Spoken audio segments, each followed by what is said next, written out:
Assalamualaikum warahmatullahi wabarakatuh. Innal hamdalillah, sungguh segala puji hanya milik Allah Jalla Jalaluh. Nahmaduhu wa nasta'inuhu wa nastaghfiruh. Kita senantiasa memuji Allah atas segala yang Allah berikan, dan kita hanya meminta pertolongan kepada Allah dan memohon ampun juga kepada Allah Jalla Jalaluh. Wa na'udzu billahi min syururi anfusina wa sayyiati a'malina. Kita berlindung kepada Allah Subhanahu wa taala dari kejahatan jiwa kita yang senantiasa membisikkan hal-hal buruk untuk kita. Sebagaimana kita berlindung kepada Allah dari dampak-dampak buruk dosa yang kita lakukan. Siapa di antara kita yang tidak pernah berbuat dosa? Man yahdillah fala mudhillalah wa man yudlilhu fala hadiyalah. Barang siapa yang diberi petunjuk oleh Allah Jalla Jalaluh, maka tidak seorang pun yang dapat menyesatkan dia. Tapi sebaliknya, barang siapa yang tersesat dalam kehidupan ini karena mungkin dia salah datang kajian, salah berteman, sehingga salah memilih jalan. Andai sejuta ustadz didatangkan untuk memberikan petunjuk kepada dia, bila Allah tidak berkehendak, maka dia akan tetap berada di dalam kesesatan itu. Maka dalam setiap sholat kita, tak henti-hentinya kita mengatakan ihdinas siratal mustaqim. Ya Allah, tunjukkan kepada kami jalan yang lurus. Wa asyhadu an la ilaha illallah wahdahu la syarikalah, lahul mulku wa lahul hamdu wa huwa ala kulli syai'in qadir. Wa asyhadu anna Muhammadan abduhu wa rasuluh wa habibuhu wa khaliluh, salawatu rabbi wa salamuhu alaihi wa ala alihi wa ashabi ajma'in. Dan saya bersaksi bahwa tiada yang berhak disembah kecuali Allah. Dia esa, tiada sekutu baginya. Baginya segala kerajaan, segala pemilikan, baginya segala pujian. Wa huwa ala kulli syai'in qadir, dan dia maha kuasa atas segala sesuatu. Dan saya bersaksi bahwasanya Muhammad sallallahu alaihi wasallam adalah hamba utusan Allah, yang sebagai pengikutnya kita harus percaya dengan semua yang disampaikan oleh Rasul sallallahu alaihi wasallam. Kita harus mentaati perintahnya, meninggalkan larangannya, dan kita tidak boleh beribadah kecuali dengan cara Rasulullah sallallahu alaihi wasallam. Ma'asyiral muslimin, tema kita hari ini apa? Rumahku masih ngontrak. Siapa yang rumahnya nggak ngontrak? Jemaah, ada yang rumahnya dikontrakan? Ada sebagian. Ustaz, ana rumah alhamdulillah Ustaz, 5, 4 dikontrakan. Kita akan bicara tentang rumah yang hakiki sebenarnya. Tapi sebelum itu kita akan berbicara tentang sholawat. Kenapa kita perlu berbicara tentang sholawat? Karena banyak di antara orang-orang yang ngaji, sekali lagi mungkin saya salah kalau ngomong banyak, yang mereka jarang bersolawat buat Rasul Sallallahu Alaihi Wasallam. Coba ana mau tanya nih, yang ada di sini nih, antum lihat, masya Allah, dari tadi pagi sampai sekarang, berapa ratus antum salawat buat Rasul SAW? Antum jangan ketawa jemaah. 100 ini sedikit loh. Allahumma sholli ala Muhammad berapa detik? 3 detik antum. Berarti semenit kita berapa kali salawat? Semenit jemaah. 20 semenit. 5 menit udah 100. Maka saya berapa ratus? Tapi kalau muda-muda gini ribuan angkanya jemaah. Antum lihat aja. Nah, ribuan sudah. Tidak sampai 900. Nah, nggak apa-apa lah, ya nggak sampai 1000 kan, 999. Insya Allah ya. Kita nih kurang sholawatnya jamaah. Siapa yang sholawatnya udah 1000 hari ini? Ustaz, anak kalau sholawat nggak pernah dihitung Ustaz. Mungkin 2 menit berhenti sudah. Orang itu kalau nggak dihitung, terus terang, kenapa kita disuruh ngitung? Ketika selesai sholat, subhanallah 33 kali. Soalnya kalau nggak ngitung jamaah, kita merasa sudah cukup. Oh, udah banyak. Padahal baru 7 dia. Setan ini menggoda kita terus. Tapi kalau kita hitung, seperti baca la ilaha illallah wahdahu la syarikalah, lahul mulku wa lahul hamdu wa huwa ala kulli syai'in qadir. Pagi hari disunahkan berapa gitu? Disunahkan 100 lebih. 100 apa 100 lebih? 100 lebih. Jadi kalau lebih bisa 200 kan? Tapi kalau nggak dihitung 70 berhenti. Tapi kalau kita hitung kita tahu, wah ini anak baru 60 ini. Terus terang yang namanya setan tidak pernah berhenti menggoda kita. Dia membuat sesuatu yang sedikit banyak, yang banyak buat dia dianggap sedikit. Maka terkadang kita perlu menghitung salawat kita supaya kita tahu hari ini kita bersalawat berapa kali buat Rasul sallallahu alaihi wasallam. Tapi kita tahu tinggal ada hitungan tertentu. Mau berapa terserah. Terus Nabi itu nggak butuh sama salawat kita. Kenapa kalau tidak butuh dengan salawat kita? Karena Allah Jalla Jalaluhu, Allah yang menciptakan langit 7 lapis, yang menciptakan bumi ini, yang dikeruk sama manusia, dikeluarkan apanya? Batu baranya nih, yang emas-emasnya yang ada di dalamnya, kemudian minyak yang dikeluarkan, itu semua Allah yang menciptakan. Kemudian Allah menciptakan surga dan neraka. Allah bersalawat buat Nabi. Dan ditambah lagi malaikat-malaikat Allah yang gak pernah berbuat dosa. Mereka bersalawat buat Rasul sallallahu alaihi wasallam. Berapa jumlah malaikat yang bersalawat buat Nabi Muhammad? Nabi ini gak butuh salawat kita. Karena yang bersalawat untuk Nabi itu lebih banyak daripada jumlah kita. Rasul sallallahu alaihi wasallam mengatakan, "Attatis sama wa huqqalaha an ta'id." Langit itu merintih dan pantas dia merintih. Kenapa? Ma fiha mawdi'u arba'i asabi wa fi riwayatin ma min mawdi'i shibrin. Tidak ada tempat di langit, lokasi yang luasnya seluas 4 jari jemaah. Yang kosong itu enggak ada. Illa wa malakun wadi'un jabhatahu sajidan lillah. Kecuali di tempat itu ada malaikat yang sedang sujud. Dan mereka semuanya bersalawat buat Rasul sallallahu alaihi wasallam. Kemudian Nabi menceritakan tentang Baitul Ma'mur. Baitul Ma'mur itu adalah rumah yang makmur. Apa artinya makmur? Yang penuh, dipenuhi dengan orang-orang yang beribadah di sana. Dan disebutkan letaknya Baitul Ma'mur itu sejajar dengan letaknya Masjidil Haram, di atas. Rasul sallallahu alaihi wasallam mengatakan farufi ali al-Baitul Ma'mur ketika Isra Mi'raj. Fasa'altu Jibril. Nabi bertanya kepada Jibril tentang Baitul Ma'mur itu. Hadzal bait, kata Jibril alaihi salam, hadzal Baitul Ma'mur. Ini rumah yang makmur, bait yang makmur. Yusalli fihi kulla yawmin 70,000 malak. Tiap hari masuk salat di sana 70.000 malaikat. Idza kharaju lam ya'udu ilaihi akhir ma alaihim. Kalau keluar itu mereka enggak masuk lagi. Tiap hari yang masuk itu baru jemaah. 70.000. Dan mereka bersolawat.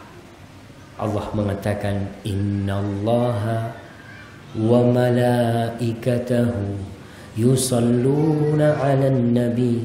Sesungguhnya Allah dan para malaikatnya bersolawat buat Nabi. Kemudian Allah panggil kita nih yang beriman. Ya ayyuhalladzina amanu sallu alaihi wasallimu taslima. Ya ayyuhalladzina amanu, yang beriman aja. Yang enggak beriman enggak perlu dengarkan. Karena ini adalah hadiah untuk orang-orang yang beriman. Ada yang ngeliatin anak nangis, biasa jemaah. Anak kecil nangis itu biasa. Kalau bapaknya yang nangis susah kita ini. Nanti kalau anaknya nangis alhamdulillah. Allah perintahkan ya ayyuhalladzina amanu. Antum kalau dipanggil ya ayyuhalladzina amanu itu kupingnya jangan dengar anak nangis. Oh ya ayyuhalladzina, ana lagi dipanggil nih. Kalau merasa beriman. Apa kata Allah? Sallu alaihi wasallimu taslima. Kalian bersalawat dan bersalamlah untuk Rasulullah sallallahu alaihi wasallam. Jadi salawat ini perintah Allah buat hambanya. Perintah. Padahal Nabi tanpa salawat dari kita masuk surga. Tadi Ustaz Aiman baca surat apa? Anda mau tanya. Antum. Tadi rakaat pertama baca apa Ustaz Aiman? Apa? Nggak usah dikasih tahu. Satu yang ditanya. Baca apa tadi? Inna a'tainakal kautsar. Nabi itu udah dapat kautsar. Dapat surga tuh di surga. Dapat sungai. Di surga itu namanya sungai Kautsar. Kita nggak bersolawat, kita mau diam seumur hidup kita. Nabi sudah mendapatkan Inna a'tainakal kautsar. Udah dapat tuh Rasul sallallahu alaihi wasallam. Jadi kalau masih ada yang meragukan Nabi masuk surga apa enggak? Subhanallah. Bukan surga, sungai di surga udah dikaplingin buat Rasul SAW. Udah milik Rasul SAW, diberikan kepada Rasulullah SAW. Tapi Allah ketika memerintahkan kita bersalawat, Allah ingin memberikan kehormatan buat kita untuk bersama Allah dan para malaikatnya bersalawat untuk Rasul SAW. Berapa banyak salawat kita? Yang banyak. Jangan sedikit-sedikit tentu. Sebagian di antara kita sholawatnya cuma ketika sholat. Ya Ustaz, kan itu yang wajib. Nah, kalau nggak wajib mungkin nggak sholawat gitu. Padahal sebenarnya dasar sholawat itu cinta aja.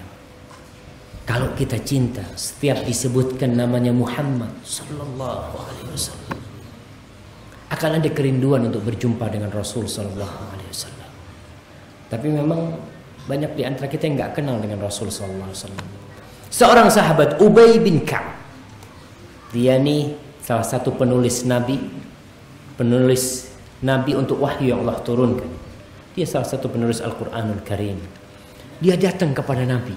Orang kalau ada yang mengganjal di hatinya, dia punya satu masalah, datanglah kepada orang yang alim untuk menanyakan permasalahan itu. Kalau mau curhat sama orang yang berilmu. Ubay bin Ka'ab mengatakan, "Ya Rasulullah, inni ukthirus salata alaik." Wahai Rasulullah, aku ini banyak bersalawat untukmu. Ubay bukan hendak menyombongkan salawatnya, pamer sama ibadahnya, bukan. Tapi ada sesuatu yang dia ingin tanyakan. Fakam aj'alu laka min salati. Wahai Rasulullah, berapa banyak dari doa yang kau panjatkan yang aku haturkan untukmu, salawat buat engkau. Jadi Ubay bukan memohon kepada Nabi, tapi Ubay berdoa kepada Allah untuk Nabi. Dan ini sangat bertolak belakang dengan sebagian orang yang dia itu minta sama Rasul sallallahu alaihi wasallam. Kau itu disuruh mendoakan Nabi, malah minta kepada Rasul sallallahu alaihi wasallam. Bahkan Rasul sudah meninggal dunia. Kita yang diperintahkan untuk banyak-banyak bersalawat buat Rasul sallallahu alaihi wasallam. Karena ada beberapa bait-bait syair yang perlu dikoreksi. Ada sebagian orang yang menyanyikan lagu Madad ya Rasulullah.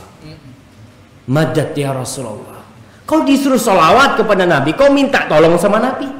Nabi sudah meninggal dunia sallallahu alaihi wasallam. Sudah selesai. Dalam salat kita mengatakan iyyaka na'bud wa iyyaka nasta'in. Minta tolong sama siapa? Sama Allah Jalla Jalaluhu. Nabi mengajarkan kepada sepupunya Ibnu Abbas radhiyallahu taala anhu, apa kata Nabi? Idza sa'alta fas'alni. Kalau kau mau minta sama aku, kata Nabi? Tidak. Nabi mengatakan idza sa'alta fas'alillah. Kalau kau ingin minta sama Allah. Nabi itu kalau berdoa mohon sama Allah Subhanahu wa taala. Wa idza sta'anta.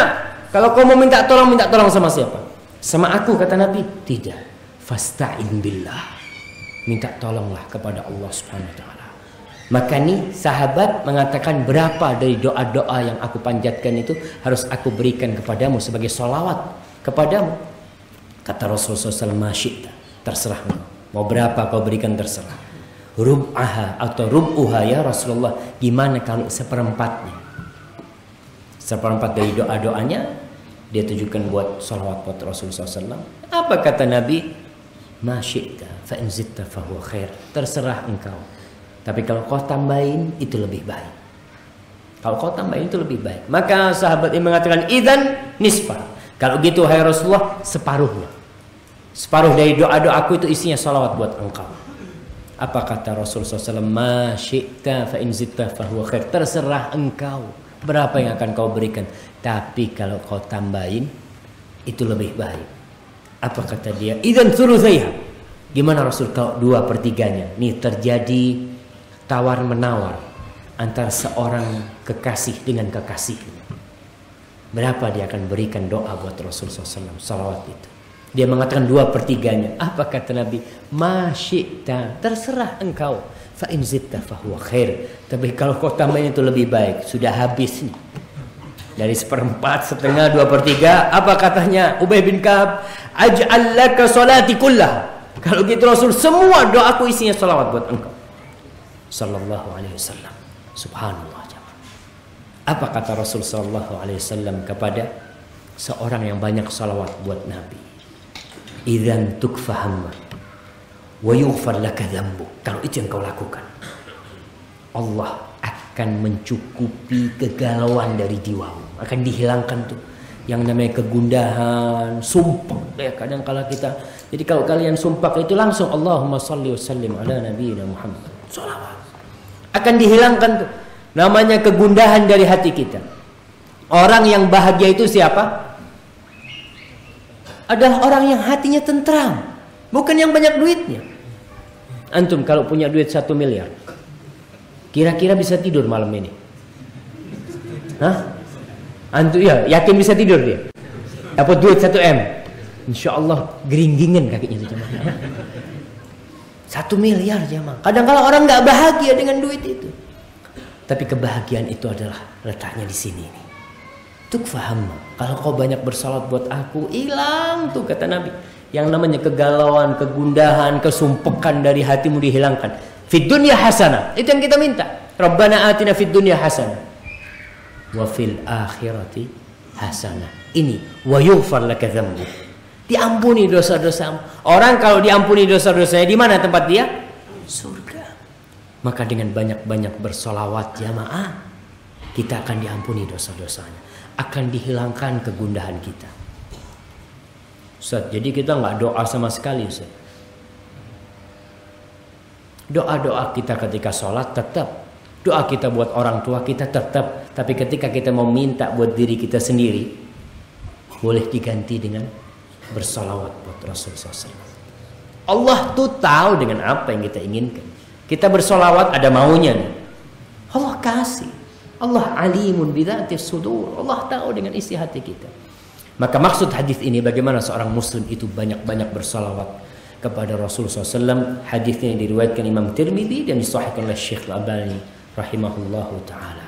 Rabbana atina fid dunya hasanah wa fil akhirati hasanah wa qina adzabannar. Maka para jamaah, langkah kita iringi dengan salawat buat Rasulullah SAW. Tunjukkan kepada orang-orang. Ada orang-orang yang mengklaim bahwasanya pengikut sunnah itu kurang suka bersalawat. Betul nggak? Betul nggak jemaah? Betul nggak betul, Ustaz? Terkadang memang iya. Tapi mereka mengatakan dulu, katanya orang-orang di Medina itu kalau bersolawat dipukul. Bohong mereka. Nggak ada orang bersolawat dipukul. Tapi ada orang yang bersolawat dengan cara yang tidak santun, tidak diajarkan oleh Rasul Sallallahu Alaihi Wasallam. Ada yang solawat sambil joget-joget, umpamanya gitu kan. Inti solawat ini doa, perlu kekhusyuan, perlu hati yang menghayati ketika mengatakan Allahumma shalli wa sallim ala Muhammad. Jadi kalau duduk-duduk antum punya masalah tuh, duduk tuh solawat. Kalau nggak mau dihitung, kita mungkin ngitung Ustaz, lupa nah kalau ngitung Ustaz. Ya pakai menit lah. Ana lihat pakai timer Ustaz. Setengah jam mana mau selawat buat Rasulullah SAW. Boleh nggak jamaah? Ustaz bid'ah itu Ustaz. Kalau kita mengajarkan seperti itu, menganggap itu sunnah, jadi tiap hari setengah jam, itu jadi bid'ah nantinya. Tapi kalau kita mau selawat setengah jam tiap hari, nggak apa-apa kita. Mau selawat setengah jam setiap hari, mau 1 jam, mau 1000, mau 2000, terserah. Nih Ubay bin Ka'ab, dia isi doa-doanya dengan salawat buat Rasul Sallallahu Alaihi Wasallam. Nah, kita akan bicara tentang rumah sekarang. Siapa yang rumahnya masih ngontrak ya? Angkat tangan. 1, 2, 3. Masya Allah. Yang sisanya udah punya rumah. Alhamdulillah. Nyewa. Oh, ada yang ngontrak, ada yang nyewa. Apa tuh bedanya?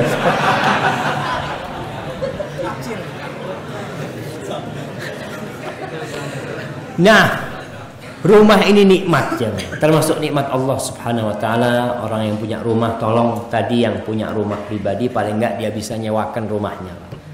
Kalau enggak ada saudaranya yang enggak punya rumah, biar dia numpang di rumahnya.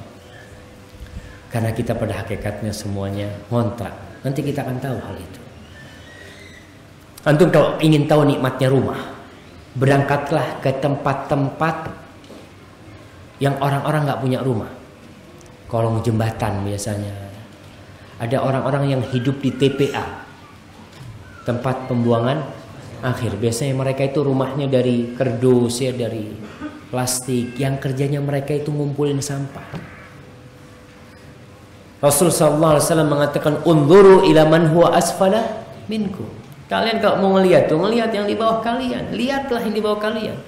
Wala tanzuru ila man huwa fawqakum. Jangan ngelihat yang di atas kalian. Kita kalau punya rumah, udah punya rumah luasnya umpamanya. Ada orang punya rumah, apa sekarang tipenya berapa yang paling kecil? Apa? 36. Paling kecil tuh. Ada yang katanya SSSSS apa? Rumah sangat sempit sekali sampai susah selonjoran. Iya katanya SS-nya banyak gitu kan. Tapi kayaknya subhanallah jemaah. Ada mungkin yang seperti itu. Allah Subhanahu wa taala mengatakan wallahu ja'ala lakum min buyutikum sakan. Allah menjadikan bagi kalian rumah-rumahmu sebagai tempat tinggal ya, sebagai tempat ketentraman. Kita di luar sibuk, masuk rumah ya Allah, senangnya kalau sudah sampai rumah kita. Al-Imam Ibnu Katsir mengatakan Allah tabaraka wa ta'ala menyebutkan kesempurnaan nikmat-nikmatnya kepada hambanya yang telah dianugerahkan kepada hamba-hambanya, di mana ia telah menjadikan bagi mereka rumah-rumah sebagai tempat berlindung, tempat bernaung, tempat memperoleh segala macam manfaat dengannya. Ketika hujan deras, kita lihat orang itu yang naik motor, kemana dia pergi? Dia akan cari naungan, walaupun cuma sedikit. Dia berhenti di depan toko, itu basah air itu kena sama dia, tapi dia merasakan nikmat. Alhamdulillah ya Allah, kata dia. Ada orang yang nggak dapat naungan, dia mau berhenti, kata dia pinggir jalan. Berhenti di mana? Nah, semua nggak ada rumah di pinggir jalan. Tapi kita lihat bahwasanya naungan itu nikmat Allah Subhanahu wa taala, walaupun hanya sedikit jemaah. Cukup untuk kita berdiri. Naungan itu sudah indah. Kita hidup di dunia, mau nggak mau kita perlu dengan dunia ini, karena hidup di dunia ini butuh sama ongkos, nggak gratis kita hidup di. Mau makan apa antum tinggal masuk ke warung sana, ini kan walillahi ma fis samawati wa ma fil ardi. Nggak bisa, ada tuh mereka memiliki, kita diharuskan untuk berusaha. Rasul sallallahu alaihi wasallam mengatakan arba'un minas sa'adah. Ada 4 yang termasuk kebahagiaan. Kita tahu kebahagiaan itu letaknya di dalam hati. Tapi ada di dunia ini unsur-unsur yang membantu kebahagiaan seseorang. Kalau kita milik itu, kebahagiaan kita paling enggak bertambah. Yang pertama al-mar'atus sholihah, istri yang solehah. Ada yang belum punya istri? Antum subhanallah, kalau punya duit banyak, rumah besar, mobil mewah, nggak punya istri, belum dapat tuh yang namanya kenikmatan dunia. Rasulullah SAW mengatakan ad-dunya mata wa khairu mata'iha al-mar'atus sholihah. Itu yang pertama, istri yang solehah. Jadi masuk rumah itu disambut sama istrinya, masya Allah, dengan bau yang semerbak, bukan bau bawang. Nikmat masuk rumah itu jemaah. Wal maskanul wasi', ini yang kedua, tempat tinggal yang luas. Nabi tidak mengatakan yang mewah, tidak mengatakan yang bagus, enggak, yang luas jemaah. Karena apa? Karena tentu kalau kita punya rumah yang SSS tadi itu, ya agak susah kita. Maksudnya susah gimana? Masa Ustaz anak sekamar sama mertua Ustaz? Itu kan susah. Ketika menantu sekamar sama mertua karena rumahnya sempit, ada tamu, ya Allah ada tamu, gimana ini gitu kan. Tapi rumah yang luas, yang ada kamar buat anak, ada tamu, nggak harus bagus. Walaupun mungkin nggak dikulitin ya, nggak dialusin masih tembok, tapi luas. Dan orang yang punya rumah luas itu hidupnya paling enggak tentrem sama istri yang soleha. Tapi orang punya rumah yang mewah, subhanallah, terkadang sebagian kebahagiaan itu diambil. Dia pasang tralis gitu kan, karena rumahnya mewah. Pasang pagernya dikasih apa? Duri, kawat duri gitu kan. Kemudian pasang CCTV, pasang satpam. Dia bingung gimana kalau satpamnya nanti dipegang sama perampoknya itu. Wah, dia itu disiksa sama rumahnya. Coba, subhanallah. Ada seorang pernah berbicara, nanti anak kalau punya rumah, anak mau bikin rumah yang maling lewat nggak kepingin masuk.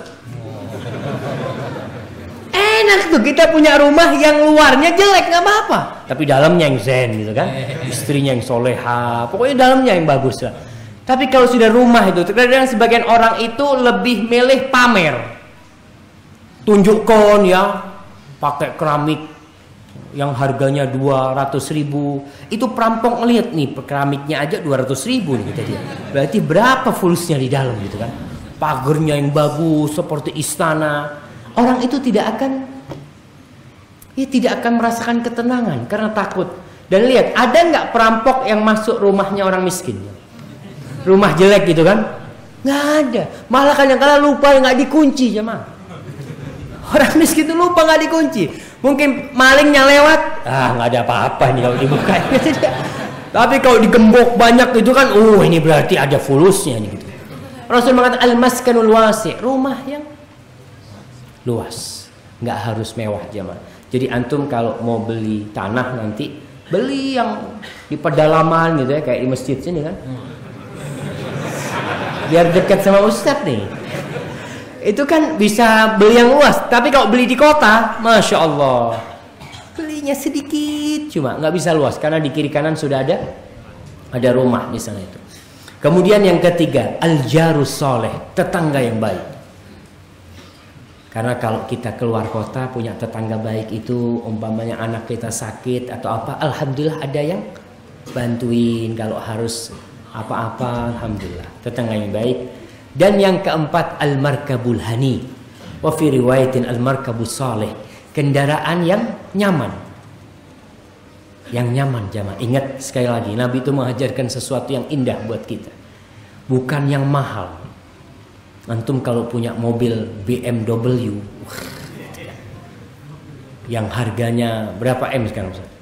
Anggap yang harganya ya nggak mahal, 3,5 M Ustaz. Ya kan? Itu antum mau parkir pusing itu. Dia lihat, parkir sini susah kayaknya ini. Nanti ada anak-anak yang lewat yang gores-gores gitu kan. Susah. Antum apalagi punya motor yang mahal-mahal tuh. Beli motor yang baru mahal, antum masuk ke toko itu matanya keluar. Kata dia, dilihat motornya terus tuh. Nggak tenang, makan ke warung sedikit-sedikit dilihat. Oh, masih ada motornya. Coba antum beli motor yang tahun 90-an itu. Kuncinya di situ, ketinggalan. Itu maling mau lihat, ini mah berapa lakunya ini dia. Mungkin di starter nggak hidup-hidup kata dia. Tapi ingat, nggak harus yang mahal. Tapi yang nyaman. Yang nyaman ini gimana? Sekali starter itu keren hidup. Tapi kalau sudah beli motor antum bensinnya campur, susah antum. Campur dorong gitu kan. Wah, ya susah kita. Jadi paling enggak yang nyaman lah, nggak harus mahal. Buat hati kita nyaman, kita parkir itu enak. Sekarang kan polisi selalu ngomong, itu motor harus pakai kunci ganda ya. Ana lihat sebagian motor itu diikat di tiang listrik jemaah. Pakai itu. Subhanallah. Kenapa dia takut? Motornya bagus. Coba motornya jelek. Insya Allah dia taruh kuncinya dihidupin, gitu. Dia nggak dimatikan masuk ke toko, dia tenang. Karena dia yakin insya Allah nggak ada yang ngambil kalau motor itu. Ini Nabi memberikan kepada kita anjuran. Jadi al-markab al-hani. Ustaz, berarti nggak boleh beli mobil bagus? Boleh beli mobil bagus, silahkan mau beli berapa, asalkan hatinya kuat, hatinya tidak tergantung dengan tuh mobil. Ada seorang teman cerita, bapaknya beli BMW, keserempet becak. Allah, itu satu rumah kata anaknya, abah itu azan di rumah. Jadi, semua dimarahin. Padahal yang nyerempet tukang beca kalau diminta suruh ganti mah ente anak udah gak punya duit suruh ganti. Iya, dia dapatnya berapa? Subhanallah ya. Itu terkadang hati kita dengan barang-barang yang mahal itu tergantung sama itu. Nabi mengatakan, kemudian arba'un minasyaqawa, termasuk kesengsaraan itu al-jarusu, tetangga yang buruk ya. Subhanallah. Kita mau meninggalkan rumah kita bingung. Ada tetangga-tetangga memang yang membuat kehidupan kita sengsara. Pindah kalau dapat tetangga buruk. Ada seorang jual rumahnya. Ceritakan tentang salaf ini, dia jual rumahnya 2 kali lipat harganya. Mungkin biasanya satu umpamanya 100 juta pasarannya, dia jual 200 juta. Kata orang-orang nggak bener ente, kata dia. Ini pasarannya 100 juta. Nah, rumah ana 100 juta, tetangga ana 100 juta juga. Ente cari tetangga kayak gitu nggak dapet. Ada harganya tuh tetangga jemaah. Subhanallah. Jadi bisa dijual, antum jual gitu rumah gitu kan, harganya sekian, tetangganya sekian gitu kan. Karena memang mahal tetangga. Antum kalau dapat tetangga yang buruk, Allahu Akbar, kepingin pindah. Tapi mau pindah rumahnya nggak laku-laku, gimana antum? Al-jarusu itu termasuk kesengsaraan. Kemudian al-marta'atusu, perempuan yang buruk seperti istrinya siapa? Nabi Ismail yang pertama. Bagaimana tuh hidup Nabi Ismail di rumah itu bersama istrinya yang seperti itu? Wal maskanu dhayyiq, dan rumah yang sempit. Tadi yang sekamar sama mertua, Allah susah. Wal markabusu, dan kendaraan yang buruk. Kendaraan yang buruk ini apa? Yang tadi kalau di starter ya harus didorong dulu. Setiap pagi mau ngidupin, dok rumah tetangganya. Assalamualaikum. Kenapa? Biasa banget dorong. Allahu Akbar. Baik. Semuanya hanya ngontrak. Ana izin minum dulu jamaah. Bismillah.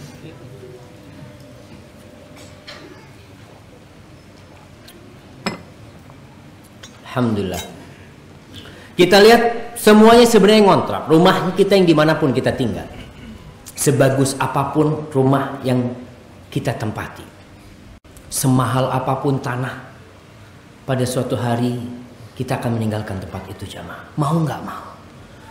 Sertifikat atas nama kita padahal jamaah. Kita bertahun-tahun bangun, habis 5M bangun, 2 tahun diusir sama anak kita. Pasti diusir gitu. Anak-anak akan sibuk ya. Ketika bapaknya mati ini, alhamdulillah kata dia. Ya mungkin yang amal alhamdulillah, innalillahi wa inna ilaihi raji'un ya. Dia mandiin, dia gosokin bapaknya, cepet-cepet dia bawa kuburan, cepet kata dia. Nggak boleh lama-lama di rumahnya. Padahal tuh rumah punya bapaknya. Sertifikat apa diikutkan di kafannya? Nih bapak yang punya sertifikat. Nggak diambil tuh. Sampai kalau ibunya punya kalung, dipreteli sama anaknya tuh. Bu, nggak usah dipakai ini bu. Gelangnya semua. Itu kita. Diusir dari rumah kita semuanya. Mau itu orang kaya, mau itu orang miskin, mau itu orang soleh, mau itu orang fajir, semua bakal meninggalkan rumahnya. Sebagai pertanda rumah kita ini sebenarnya ngontrak. Kalau bukan kitanya yang keluar dari rumah itu, mungkin rumahnya yang hancur. Kita lihat saudara-saudara kita di mana kemarin? Banjarnegara, hilang semuanya. Rumah yang mereka bangun bersama manusianya dipendam semua. Jadi suatu hari kita ketika habis masa kontraknya, kita akan dikeluarkan sama anak kita.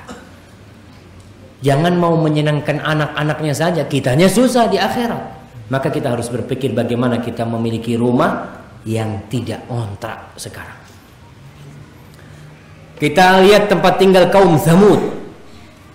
Kaum Tsamud ini kaumnya siapa? Kaumnya Nabi Saleh. Nabi Soleh. Jadi di sekarang kaumnya Nabi Soleh itu tempat tinggalnya itu masih ada, masih tersisa sekarang ini di kota Ula. Kota Ula itu kira-kira 400 km dari kota Madinah. Namanya Madain Soleh. Bekas kaumnya Nabi Soleh. Di situ ada batu yang disebutkan, di batu itu keluarnya ontanya Nabi Soleh ya. Bangunannya bagus-bagus. Gunung itu dipahat jamaah. Kemana penghuninya? Hilang semuanya. Kemudian kita lihat kaum Ad. Subhanallah, Allah ketika menyebutkan tentang kaum Ad ini, Allah mengatakan Irama dzatil imad allati lam yukhlaq mithluha fil bilad. Penduduk Iram yang mempunyai bangunan-bangunan dengan pilar-pilar, Zatul Imad. Sampai dikatakan kotanya, kaumnya Nabi Hud ini ya, Ad ini, itu city of dozen pilar. Punya 1000 pilar kotanya. Jadi antum kalau lihat pilar zaman dulu nggak seperti pilar zaman sekarang. Jangan itu aja, pilar di masanya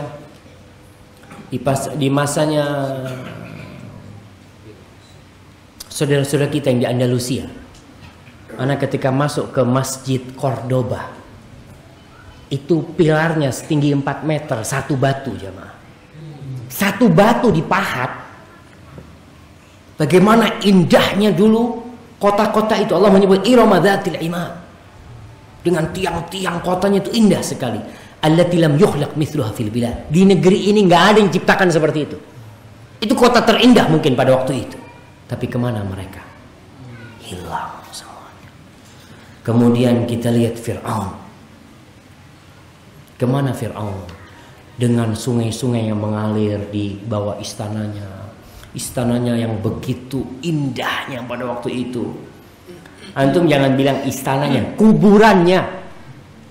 Yang sekarang masih tersisa apa? Piramid itu. Piramidnya gedenya seperti itu. Antum bayangkan. Ada Ustadz Hasbi, anak nggak pernah ngeliat piramid nih Ustadz. Tingginya berapa itu Ustadz? Kira-kira Ustadz? Tinggi Ustadz. Tinggi banget tuh jemaah. Itu kuburannya. Gimana istilahnya kalau kuburannya seperti itu? Karena orang akan membuat rumah tentu lebih bagus daripada kuburannya. Allah mengatakan tentang Fir'aun, kam taraku min jannatin wa uyun wa zuru'in wa maqamin karim wa na'matin kanu fiha fakihin kadzalika wa awrathnaha qauman akharin fama bakat alaihimus sama wal ardu wa ma kanu munzarin. Alangkah banyaknya taman dan mata air yang mereka ditinggalkan sama mereka. Kebun-kebun serta tempat-tempat yang indah, kesenangan-kesenangan yang mereka menikmatinya dulu ya. Mereka tinggal di rumahnya, di kamarnya, menikmati buah-buahan, habis. Orangnya hilang, tempatnya juga hilang, diberikan kepada kaum yang selanjutnya. Seperti itu. Kita akan meninggalkan rumah kita akan digotong sama anak kita akan, Masya Allah, anak kita masih bagus, membawa kita ini pelan-pelan ke kuburan. Mungkin ada yang dilemparin bapaknya tuh. Oh, udah dalam banget gitu dia, lemparin aja. Ada yang dimasukkan pakai peti, anaknya nggak mau masuk ke dalam. Ya udah cukup lah, anak dari sini aja Pak. Langsung tutup. Anak itu akan sedih berapa lama sih? Seminggu, 2 minggu, 3 minggu, 4 minggu, sebulan. Nih rumah gimana nih ceritanya? Cerita sudah warisan ini. Mau dibagi-bagi tuh rumah. Bapaknya dilupakan. Nabi Sulaiman dan singgasana Ratu Balqis atau Balqis ya. Kemana sekarang itu jemaah? Antum kalau tahu kerajaannya Nabi Sulaiman itu, nggak ada kerajaan yang akan datang yang bisa menyamai kerajaan Nabi Sulaiman. Nggak bakal ada jemaah. Tapi ternyata hilang juga. Nabi Sulaiman pun meninggalkan semua kenikmatan itu. Sekarang orang pada ribut dengan apa? King Solomon, harta karunnya Nabi Sulaiman ya, yang dicari-cari, entah kemana itu, yang jelas akan ditinggalkan. Jadi antum mau soleh, mau fasik, mau apapun, sebenarnya kita di muka bumi ini cuma numpang, cuma sebentar. Berapa lama? Antum mau berapa lama? Anda jangan antum lah, masa antum terus, jangan tanya. Antum mau berapa lama hidup di dunia ini? Kalau ada kontrak itu mau seperti itu. Lebih dari 63 tahun. Lebih 64? Orang ini umurnya kata Nabi SAW, a'maru ummati baina 60 wa 70 wa aqalluhum man yajuzu dzalik. Sedikit tuh yang lewat 70. Antara 60 70. Jadi yang sudah 60 70 ini harus siap-siap. Tapi bukan berarti yang muda nggak siap-siap jemaah. Antum lihat buah mangga, terkadang pentilnya jatuh duluan. Masih pentil, masih kembang udah jatuh. Padahal adzan Ustaz. Mana? Berapa? 8 menit Ustaz. Subhanallah, kok cepet banget Ustaz. Kita belum mulai Ustaz, baru muqaddimah nih. Nah, sudah. Kita lanjut sekarang nih. Gimana dapat rumah yang nggak ngontrak jamaah? Jadi kalau antum melihat orang bangun rumah, kita harus membangun di hati kita gimana punya rumah yang lebih baik dari rumahnya fulan. Antum jalan lewat, subhanallah, antum lihat ya. Anak pernah tanya kemarin sama seorang ayah kita lah dia di Menteng Jakarta. 1 meter berapa harga tanah? Di Menteng tuh harganya 1 meter 200 juta jamaah. 200 juta cuma dapat semeja ini. Itu dia. Subhanallah, kita bayangkan.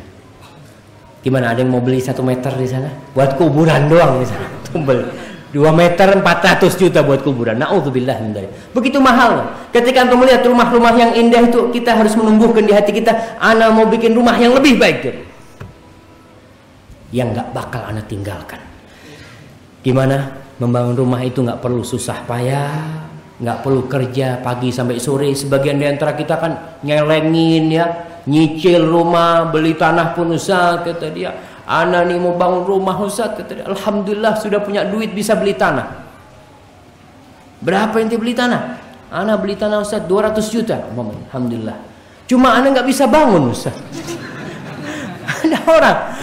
Kemudian temen ngomong sama dia, ente bangun habis berapa? Kira-kira 200 juta. Ya sudah, ente jual buat bangun. Iya, bisa dijual 200 juta, nggak punya tanah di akhirnya. Kita susah hidup di dunia ini seperti ini. Ya inilah namanya Darul Bala. Darul Bala, dunia ini adalah negeri ujian. Di sini ini rumah, ana mau nawarkan sama antum nih rumah yang insya Allah nggak perlu ada ribanya. Nggak perlu antum riba, antum nyicil ke bank, nggak perlu. Kemudian nggak perlu capek-capek. Orang sekarang kalau punya cicilan sering dikejar sama debt collector gitu kan. Wah, ente nggak bayar. Yang ini nggak dikejar-kejar. Tapi kalau antum nggak amalkan, ya antum bisa nggak punya rumah. Nggak perlu utang. Dan rumah ini biasanya orang itu kalau ditawarin rumah yang murah jamaah, pikirannya selalu ngomong, ya jelek lah kalau rumah itu murah. Karena dia berpikir yang mahal itu yang bagus. Tapi tidak. Rumah ini catnya tidak pernah pudar jemaah. Nggak perlu dicat tiap tahun gitu ya. Nggak perlu. Bunga-bunga di tamannya tidak pernah layu. Kita tahu di taman kita kalau punya bunga kita harus siramin. Lupa nyiramin mati itu bunga. Bentuknya tidak pernah membosankan. Yang lebih dari itu, batu batanya jemaah. 1 emas 1 perak jemaah.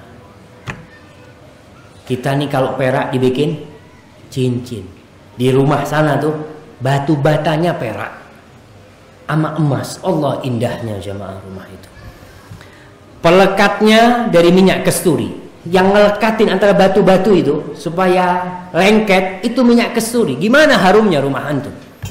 Kerikilnya dari mutiara dan permata. Di sini permata inten tuh dijual di pasar. Di sana yang diinjak-injak sama antum tuh mutiara mah permata, subhanallah. Debunya dari za'faran. Antum tahu za'faran? Za'faran itu dijual pakai gram. Apa za'faran? Za'faran itu semacam tumbuhan. Ada bunga yang biasa digunakan untuk masak nasi. Jadi nasi Arab itu biasanya ada yang warnanya kemerah-merahan. Nah, itu ada za'faran. Itu 1 gram itu kalau nggak salah hampir berapa 40 real apa hitungannya, pakai gram-graman itu. Dan debunya itu jamaah wangi za'faran itu, subhanallah. Kebunnya tidak pernah putus berbuah. Kalau di sini buahnya kita tahu, kalau nggak musim durian ya nggak ada. Tapi di situ antum bisa metik seenak antum. Ada sungai-sungai yang mengalir di bawahnya. Ustaz, kalau sungai-sungai mah di sini juga banyak, rumah-rumah bawahnya sungai semua. Tapi kita nggak kepingin tinggal di sungai seperti itu. Di sana sungainya itu dari 4 macam.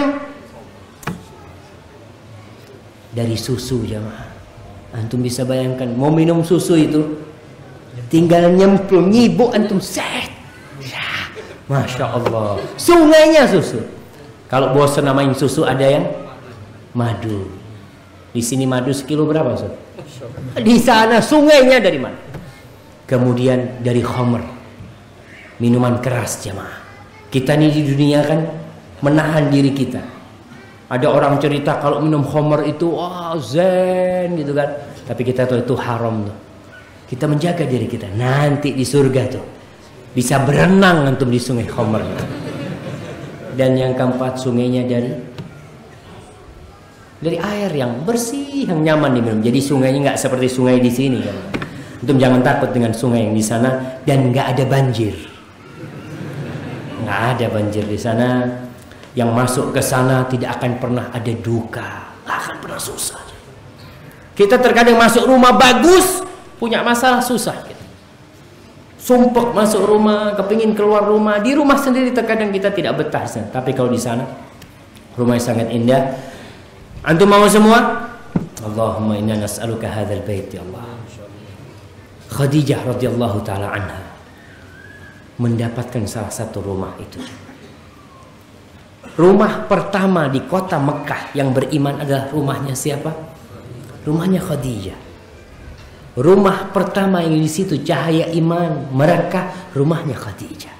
Suatu hari ketika Khadijah radhiyallahu taala anha bawa makanannya kepada Rasulullah SAW, Jibril mengatakan kepada Nabi Muhammad SAW, ya Rasulullah, hadi Khadijah. Tuh Khadijah lagi datang tuh. Qad atat ma'aha ina'un fihi idamun aw ta'amun aw syarab. Dia bawa sesuatu buat Rasul sallallahu alaihi wasallam. Fa idza hiya atatka, kalau dia sampai,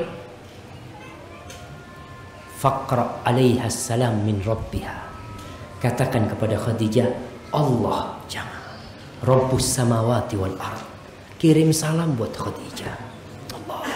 Allah yang menciptakan Khadijah kirim salam buat Khadijah. Betapa mulianya Khadijah radhiyallahu taala.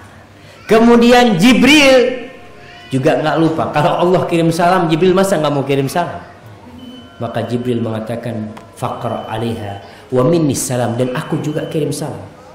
Wa basyirha bi baitin fil jannah min qasabin la sakhaba fihi wa la nasab. Berikan kabar gembira kepada dia dengan sebuah rumah di surga dari qasab. Qasab ini para ulama menjelaskan dari durra atau lu'lu' mujawwaf, dari mutiara yang lobang jamaah.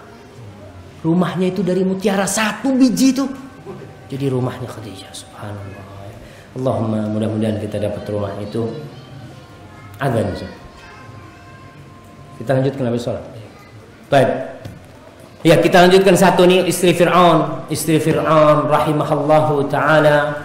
Allah mengatakan, daraballahu mathalan lilladzina amanu imra'ata Fir'aun. Allah memberikan contoh buat orang-orang yang beriman. Siapa? Istrinya Fir'aun. Idh qalat rabbi ibnili 'indaka baitan fil jannah. Istrinya Fir'aun minta rumah. Dia hidup di istana Fir'aun. Istana Fir'aun ini nggak bisa dibayangkan begitu besarnya. Tapi dia tahu bakal ditinggalkan. Dan ketika perempuan ini disiksa oleh Fir'aun karena mempertahankan keimanan, dia berdoa kepada Allah, Rabbi ibnili indaka, ya Allah bangunkan buat aku di sisimu. Di sisimu ya Allah. Apa? Baitan fil jannah, rumah di surga. Wa najjini min fir'auna wa amalihi wa najjini min al-qaumil zalimin. Dan istrinya Fir'aun itu minta bertetanggaan dengan siapa? Dengan Allah jemaah. Nggak macam-macam, dia ingin bersama dekat dengan Allah Subhanahu wa taala. Dan kita berdoa, Rabbi ibni lana indaka baitan fil jannah. Ya Allah bangunkan buat kita semua yang di masjid ini, dan buat keluarga kita, buat orang tua kita, buat guru-guru kita semuanya, rumah di surgamu ya Allah. Innaka ala kulli syai'in qadir. Hadza wa sallallahu ala nabiyyina Muhammad wa ala alihi wasallam. Alhamdulillah. Wassalatu wassalamu ala Rasulillah kullama dzakarahu adh-dzakirun wa ghafala an dzikrihi al-ghafilun wa ala alihi wa ashabihi ajma'in, amma ba'd. Apa saja amalan-amalan, sekali lagi banyak di masyarakat kita yang mencari amalan. Cari amalan bagaimana supaya tokonya laris, Terkadang amalannya nggak sunnah, bahkan mengamalkan tindakan-tindakan yang berbau kesyirikan terkadang. Nih ada amalan punya rumah. Bagaimana kita punya rumah seperti rumahnya Khadijah, seperti rumahnya istrinya Fir'aun radhiyallahu taala anhum ajma'in. Yang pertama, sholat sunnah 12 rakaat dalam sehari dan semalam.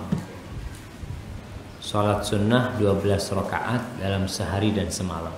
Sebagaimana dalam hadis yang diriwayatkan Imam Muslim, Rasul sallallahu alaihi wasallam mengatakan, "Ma min 'abdin muslimin yusalli lillahi azza wa jalla kulla yawmin 12 rak'ah tatawwu'an ghaira fariidah illa banallahu azza wa jalla lahu bihinna baitan fil jannah."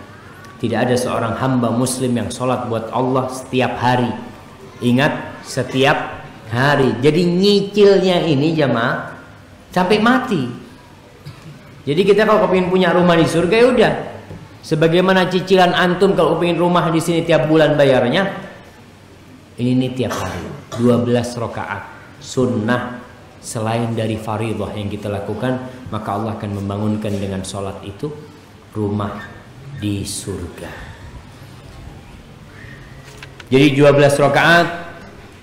Gimana 12 rakaat itu? Dalam hadis Aisyah radhiyallahu taala anha, "Man thabara ala 12 rak'ah minas sunnah, banallahu lahu baitan fil jannah." Barang siapa yang terus-menerus menjaga 12 rakaat salat sunnah, maka Allah akan membangunkan bagi dia rumah di surga. Di dalam hadis Aisyah yang disebutkan 4 raka'atin qabla zuhur, 4 rakaat sebelum zuhur, 2 rakaat setelah zuhur, 2 rakaat ba'dal maghrib, 2 rakaat ba'dal isya, 2 rakaat sebelum subuh. Gimana Ustaz? Kalau terkadang ada yang ketinggalan. Kadang kita masuk masjid udah sholat Ustaz.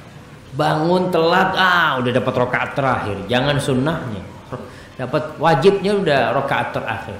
Bagaimana ternyata kita bisa nyicilnya dengan sholat sunnah yang lain. Sholat duha, sholat tahiyatul masjid, terus sholat apa lagi? Sholat tahajud, sholat sunnah pokoknya. Sebagaimana hadis Ummu Habibah, Rasul sallallahu alaihi wasallam mengatakan, "Man shalla 12 rak'ah bin nahar au bil lail, banallahu azza wa jalla lahu baitan fil jannah." Barang siapa yang sholat 12 rakaat baik siang hari atau malam hari, jadi bebas.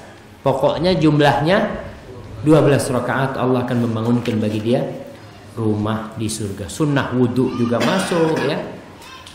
Yang kedua, membangun masjid.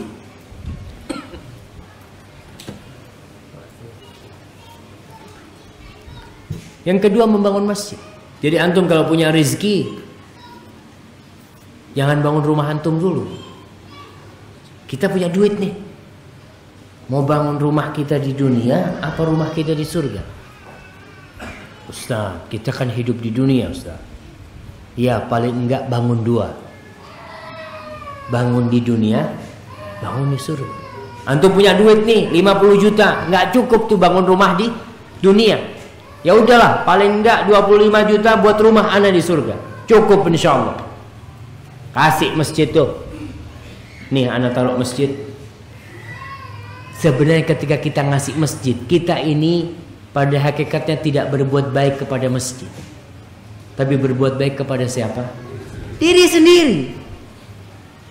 Gimana kalau suatu hari antum mau bangun masjid, orang nggak nerima, datang antum, ana mau bangun masjid, afwan, fulusnya sudah full gitu, duitnya antum nggak bermanfaat tuh. Kapan kira-kira itu? Nanti akan datang masanya. Akan datang masanya ketika Imam Mahdi turun tuh, orang dikasih sedekah nolak ya, enggak, anak sudah punya banyak kayak gitu di dunia. Fadhal. Mau cari pahala sedekah susah karena tidak ada yang menerima sedekah. Jadi kalau antum punya rezeki, paling enggak sebagiannya dibagi 2 nih, buat rumah anak di dunia, buat rumah anak di surga. Enggak semua orang bisa sholat 12 rakaat sehari jamaah. Enggak semua orang bisa. Enggak semua orang bisa sedekah sama.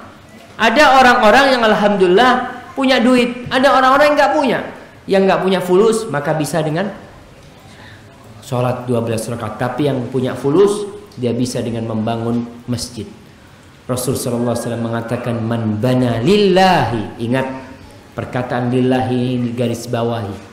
Barang siapa yang membangun lillah, untuk Allah, masjidan banallahu lahu baitan fil jannah. Allah akan membangunkan bagi dia rumah di surga. Tapi kalau dia bangun buat nama dia, karena dia nggak enak sama tetangganya, ente duitnya banyak nggak bangun masjid gitu kan, fulan bangun masjid, panas dia bangun masjid. Tapi kalau bukan untuk Allah, nggak bakal dibangunin tuh rumah di surga. Kemudian gimana Ustaz? Anak ini sholat 12 rakaat nggak bisa, bangun masjid nggak punya duit. Bisa antum punya rumah di surga, ikut membantu bangun masjid.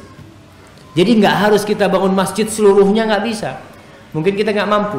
Antum beli semen. Berapa harga semen sekarang di sini? 60.000. 70. Mahal banget, Ustaz. Masya Allah. Betul 70. Antum kayaknya harus beli di Jawa tuh. Mau kasih harga murah nanti. Iya, di Jawa masih 60, Ustaz. Oh, ngirimnya susah katanya. Ongkos kirimnya mahal. Nah, antum beli. Ana punya duit nih 100.000, ana beliin lah semen. Bawa masjid. Afwan nih ana nyumbang 1 sak semen. Insya Allah Allah bangunkan rumah di surga. Kata Rasulullah SAW, man bana masjidan lillahi kamafhasi qata. Barang siapa yang membangunkan untuk Allah masjid, walaupun sebesar tempat bertelurnya ini qata. Qata itu salah satu burung dara pasir katanya. Ada burung dara kecil yang di padang pasir. Au asghar, atau lebih kecil dari rumahnya dia. Banallahu lahu baitan fil jannah. Allah akan bangunkan buat dia rumah di surga. Jadi antum, Ustaz, ana nggak punya fulus Ustaz. Paling nggak ikut kerja. Hari ini ana mau kerja di masjid lah, lembur umpamanya. Dia kerja di rumah orang ya, bangun rumah orang. Dia kemudian datang ke masjid, ana mau bantulah sehari ini. Tenaga ana itu ana sedekahkan buat bangun masjid. Insya Allah antum punya rumah di surga. Jadi nggak susah punya rumah di surga, tinggal niat kita. Tapi ingat lillahi ta'ala. Bagaimana dengan kotak amal yang masuk tuh? Kotak amal itu macam-macam. Ada kotak amal yang ditulis untuk pembangunan masjid. Ya insya Allah masuk bangun masjid. Ustaz, 2.000 perak Ustaz. Bisa nggak? Insya Allah bisa buat pakunya. Paling nggak buat pakunya. Bismillah lah. Allah itu semua ada hitungannya jamaah. Fama ya'mal mithqala dzarratin khairan yara. Enak kita sama Allah SWT. Nggak ada yang bakal hilang kalau urusan kebaikan. Kalau urusan dosa, banyak yang Allah lupakan, subhanallah. Allah maafkan kita. Tapi kebaikan yang akan Allah berikan semuanya kepada kita.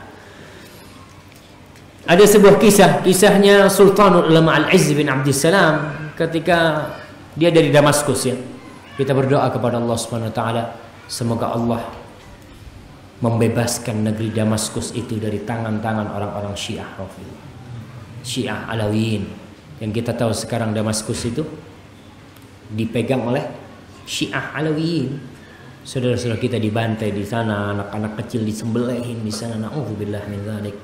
Dan kita berdoa semoga Allah memberikan hidayah kepada orang-orang yang berjihad di sana agar mereka menegakkan syariat Allah dengan cara yang benar. Ini istrinya ngomong kepada suaminya, dia punya emas. Ingat emas-emasan yang diberikan kepada istri punya siapa? Punya istri. Istri yang ngomong sama suaminya, ya Sayyidi, kata dia, nih aku punya emas, kau belikan villa lah. Jadi kalau dulu itu ada taman-taman, biasanya kalau harga pokok mahal, harga makanan pokok mahal, harga yang lainnya akan turun. Contoh lah, ketika beras mahal, susu itu murah. Orang pada nggak beli susu. Dia ngomong mau beli susu, beli beras saja susah, itu dia. Akhirnya terpaksa mau nggak mau harga sesuatu yang nggak primer ya itu akan turun. Apalagi yang urusan dengan rumah-rumah, orang nggak mikir beli rumah, orang mikir beli makanan. Istrinya, masya Allah, dia pintar. Ketika harga tempat-tempat villa-villa itu murah, dia ngomong nih kesempatan. Jadi nanti kalau musim panas kita bisa beristirahat di sana. Dibawa tuh duitnya sama suaminya, ditukarkan jadi duit. Ketika itu kondisi Damaskus sangat mencekam. Orang-orang pada kelaparan jamaah. Jangan mikir rumah, kelaparan orang-orang. Sama Al-Is disedekahkan tuh duitnya itu. Istrinya tanya setelah sampai rumah, hal ishtarena lana ya sayyidi, wahai tuanku, apa kau sudah beli buat kita? Nah, ishtaraitu laki bustanan fil jannah. Iya, aku sudah belikan buat engkau kebun di surga. Subhanallah. Kata istrinya apa? Istrinya seorang ulama jamaah. Dia mengatakan jazakallahu khairan. Semoga Allah memberikan balasan yang lebih baik dari engkau. Karena tahu kalau di dunia bakal ditinggal. Tapi kalau udah diberikan taman di surga, selesai. Insya Allah ada harapan untuk masuk surga Allah Subhanahu wa ta'ala. Yang ketiga, baca surat Al-Ikhlas 10 kali. Subhanallah, kayaknya Ustaz ini yang paling gampang nih Ustaz. Tapi ingat, tiap hari antum baca. Rasul sallallahu alaihi wasallam mengatakan, man qara'a qul huwallahu ahad 10 marrat banallahu lahu baitan fil jannah. Barang siapa yang membaca qul huwallahu ahad, bukan cuma qul huwallahu ahad jemaah, sampai terakhir Allahus samad lam yalid wa lam yulad wa lam yakul lahu kufuwan ahad. Jadi dulu penyebutan surat itu terkadang dengan disebut awalnya aja, tapi yang dimaksud adalah surat Al-Ikhlas.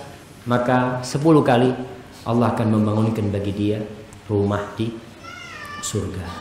Gimana nih? Kita pilih yang mana jamaah? Sholat 12 rakaat, bangun masjid, apa qul huwallahu ahad? Ya nggak apa-apa kalau itu kemampuan kita. Kemudian yang keempat, bersabar dan memuji Allah tatkala mendapatkan musibah meninggalnya buah hati kita. Kita ditinggal sama anak kita, berat jemaah. Mungkin seorang bapak, bapak juga sama. Ada seorang ayah kalau ditinggal anaknya itu stres. Apalagi seorang wanita yang dia sedih tidak ada batasan. Mungkin sebulan 2 bulan ada kadang-kala seorang ibu itu nggak bisa masak. Diam aja dia. Nih ternyata ada cara bagaimana ketika ditinggal mati seorang anak kita bisa punya rumah. Ini asuransi. Kita asuransikan ketika anak kita meninggal, kita asuransikan kepada Allah SWT, Allah akan kasih kita rumah di surga. Pernah kehilangan anak? Ada yang anaknya meninggal? Ada enggak? Insya Allah mudah-mudahan antum sudah punya rumah tuh di surga Allah SWT. Rasul SAW bersabda, idza mata waladul abdi, kalau seorang anaknya hamba itu meninggal, qala Allahu li malaikati, Allah akan mengatakan kepada para malaikat yang mencabut nyawa dia, qabattum walada abdi fayaquluna na'am, apakah kalian telah mencabut nyawa hambaku, anak hambaku? Mereka mengatakan iya ya Allah. Fayaqul, kemudian Allah berkata, qabattum thamrata fuadih, kalian mencabut buah hatinya. Fayaquluna na'am, iya ya Allah, kita cabut tuh nyawa buah hatinya. Fayaqul madza qala abdi, Allah tanya, apa yang dikatakan hambaku? Padahal Allah tahu dengan apa yang dikatakan hambanya. Tapi Allah ini menunjukkan kemuliaan Allah SWT. Para malaikat mengatakan, hamidaka wastarja, dia itu memujimu ya Allah, dan dia mengatakan inna lillahi wa inna ilaihi raji'un, dan dia memujimu. Ingat, alhamdulillahi ala kulli hal jamaah. Alhamdulillah itu tidak akan pernah berubah. Alhamdulillah itu dalam kondisi apapun menjadi lillah. Alhamdulillah. Kemudian apa kata Allah? Ubnu li abdi baitan fil jannah, bangunkan buat hambaku ini rumah di surga. Wasammuhu baitul hamd, dan kasih nama rumahnya itu rumah pujian, baitul hamdi. Allahu akbar. Nggak sembarang rumah ya, karena orang ini memang benar-benar susah jemaah. Ana merasakan pernah suatu hari di Mekah itu lagi berangkat sama anak-anak beli sesuatu, salah satu anak-anak hilang, yang perempuan namanya Khawlah, umurnya baru 3 tahun waktu itu. Di antara ribuan manusia, anak cari ibunya bingung, wallah jantung anak kayaknya mau coplok. Anak kecil cari di mana-mana, subhanallah. Dia berjalan menuju ke Masjidil Haram. Dia pikir orang di depannya itu adalah ibunya. Karena semua pada pakai cadar ya hitam-hitam semuanya seperti itu. Subhanallah, ketika kita mendapatkan itu, ana berpikir gimana kalau ditinggal mati anak kita. Allahu Akbar. Tapi memang karena beratnya ujian itu, orang yang mengatakan alhamdulillah, kemudian dia mengatakan inna lillahi wa inna ilaihi raji'un, Allah akan memberikan kepadanya rumah di surga. Yang kelima, baca doa masuk pasar. Rasul sallallahu alaihi wasallam mengatakan man dakhala suq, barang siapa yang masuk pasar kemudian dia berkata la ilaha illallah wahdahu la syarikalah lahul mulku wa lahul hamdu yuhyi wa yumiit wa huwa hayyun la yamut biyadihil khair wa huwa ala kulli syai'in qadir kataballahu lahu alfa hasanah alfi hasanah. Allah akan menulis buat dia 1000 kali 1000 kebaikan. Berapa tuh? 1 juta. Jadi di zaman Nabi itu nggak ada istilah miliun. Sekarang 1 juta miliun bahasa Arab. Dulu itu alf. 1 juta itu alf kali 1000 kali 1000 1 juta. Betul jemaah. Ada yang matematikanya pinter ntar salah. Iya 1 juta. Allah akan tulis bagi dia 1 juta kebaikan. Kemudian Allah akan hapuskan dosanya alfi hasanah. 1 juta dosa akan Allah hapuskan. Wa rafa'alahu alfi darajah. Allah akan angkat derajatnya 1 juta derajat. Wa banalahu baitan fil jannah. Dan Allah akan membagi dia rumah di surga. Subhanallah. Gampang apa enggak gampang jamaah? Susah.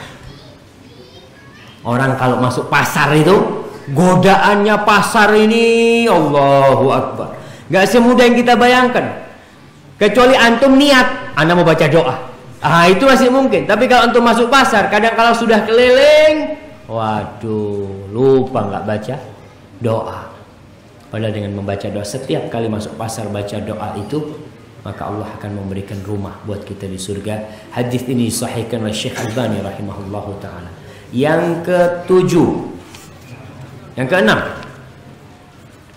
meninggalkan kebiasaan berdusta walaupun hanya sedang bergurau. Nah, terkadang kita bergurau ini berbohong. Ada orang ketawa-ketawa padahal dia bohong gitu kan. Dia ngomong ana bohong kan dari tadi itu. Ya nggak apa-apa, ente bohong tapi bagus gitu. Nah, bohong tapi bagus nggak ada. Rasul sallallahu alaihi wasallam mengatakan wailun lilladzi yuhadditsu fayakdzibu liyudhika bihil qaum wailun lahu. Subhanallah jemaah. Ana nggak tahu. Ustaz, ini yang kedua kalinya Ustaz. Ana disuruh minum, jazakallah khair. Bismillah. Tapi ada yang aneh jemaah. Kenapa bisa buka sendiri dia Ustaz? Insyaallah. Mungkin ada jin yang ikut ngaji sama kita jemaah. Ada nggak? Mungkin ada di sini. Dia kesian tahu ustadznya haus dia kan. Wail, celaka orang yang cerita bohong dia agar orang-orang tertawa, celaka buat dia.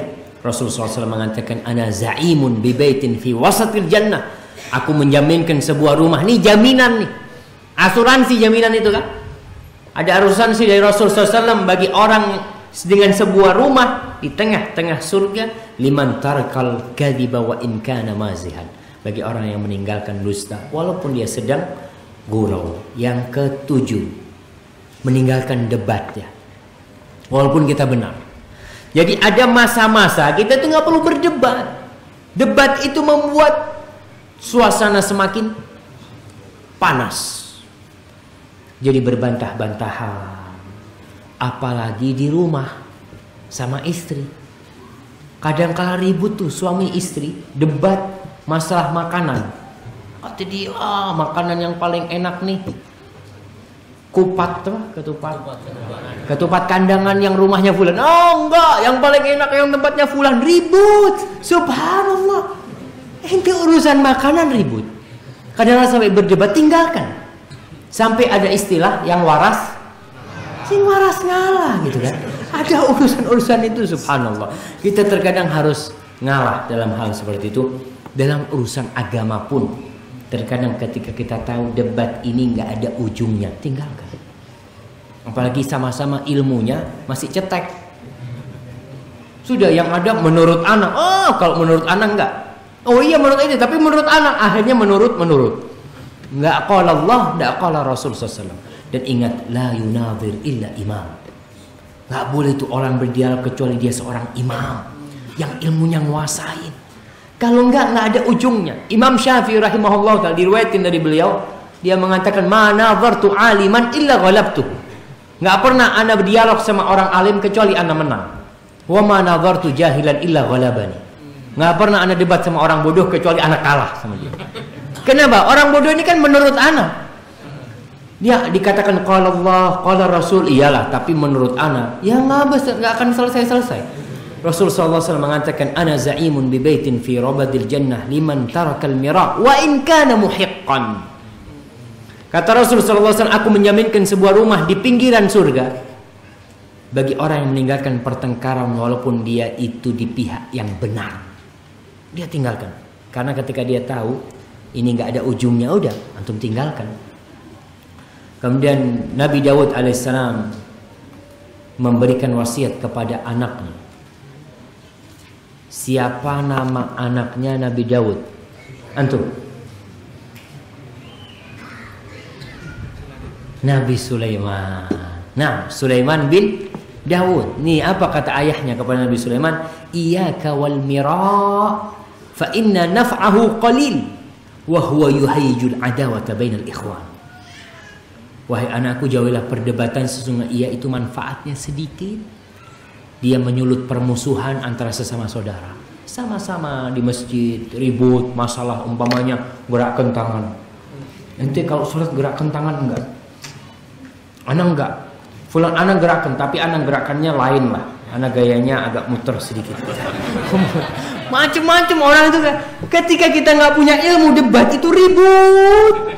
Yang ada malah kita musuh sama saudara kita. Ya udah, tanya sama seorang ulama, tanyakan, nggak perlu kita mendebatkan hal-hal yang seperti itu. Kemudian yang ke-8,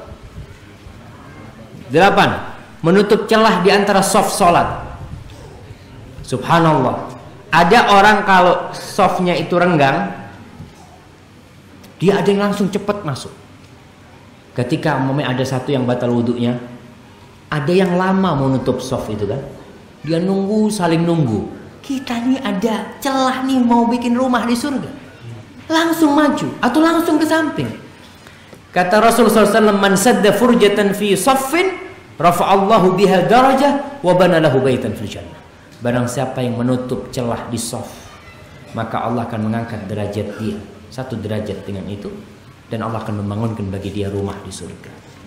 Bayangkan di masjid-masjid yang safnya jaraknya itu subhanallah, apalagi kalau pakai sejadah sendiri ya. Ada jemaah yang sejadahnya gede gitu kan. Allahu Akbar.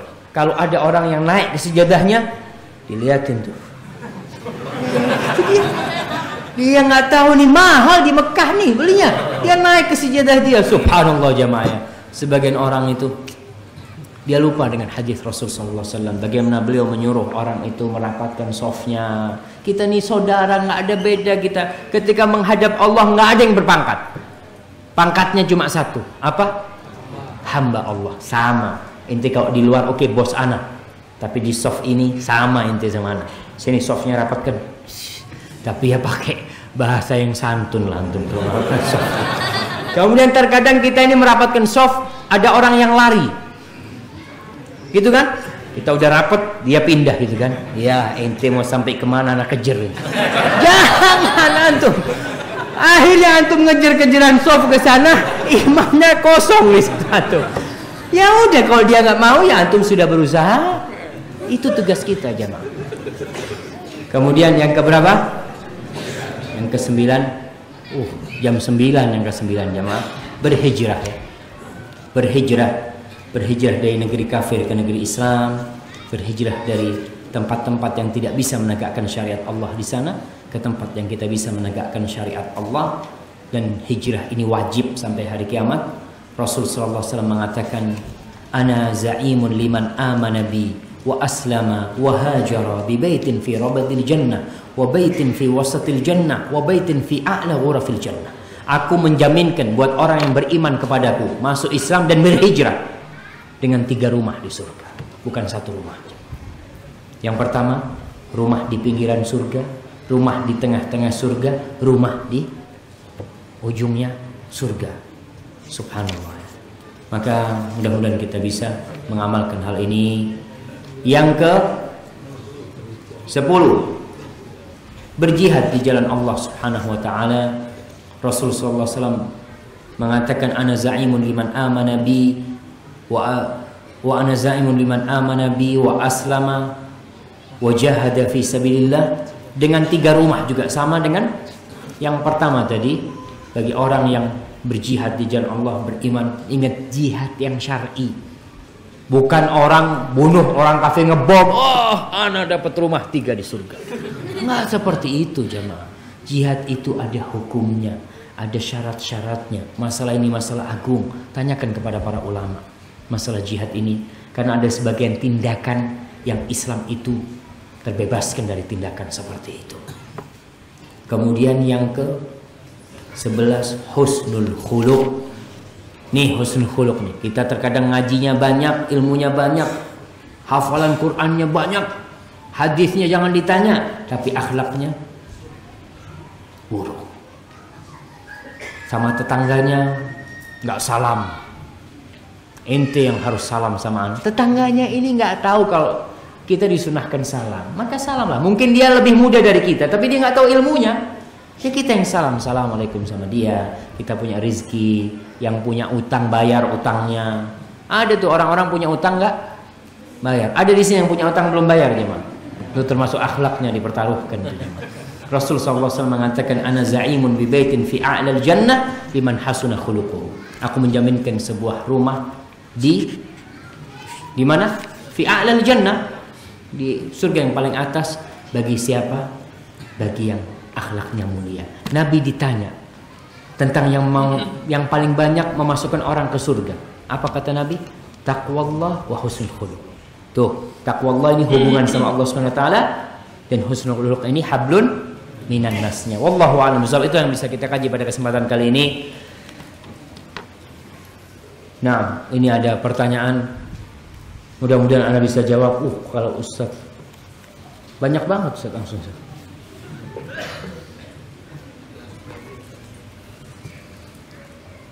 Nah, ini berkaitan dengan mimpi bertemu Rasul SAW. Bagaimana tanggapan Ustaz mengenai seorang ulama atau kiai yang disegani sering bercerita bertemu dengan Nabi Muhammad? Saw. Apa saw ini? Ini loh, hati-hati antum. Kalau nulis jangan saw. Kita nggak pernah disuruh bersaw. Allah mengatakan sallu alaihi wasallimu taslima. Bukan ber-sawi. Kadang kalau huruf besar sawi, orang bacanya sawi. Maka kalau bersalawat tulis sallallahu alaihi wasallam. Antum bayangkan di antara tulisan antum ini, di mana yang akan tercatat? Sallallahu alaihi wasallam itu yang akan ditimbangan nanti kebaikan kita. Maka tolong itunya jangan pelit antum mau nulis terlalu panjang Ustaz. Subhanallah. Itu yang akan ada di timbangan kita. Ya, berkaitan dengan seorang yang mengaku, aku nih kalau berjumpa Nabi kapan aja bisa gitu. Subhanallah. Sahabat nggak seperti itu jemaah. Sahabat Nabi Muhammad SAW. Maka kalau dia benar-benar bertemu dengan Rasul SAW, tolong disifatin. Dan ingat, inna afral fira, termasuk kebohongan, kedustaan yang paling besar adalah orang yang menceritakan apa yang tidak dia mimpikan. Itu termasuk kedustaan yang paling besar. Orang ngomong anak bermimpi seperti ini, seperti itu. Kalau dia berbohong, maka Allah akan mengazab dia. Kemudian yang kedua, bertemu dengan Rasul sallallahu alaihi wasallam.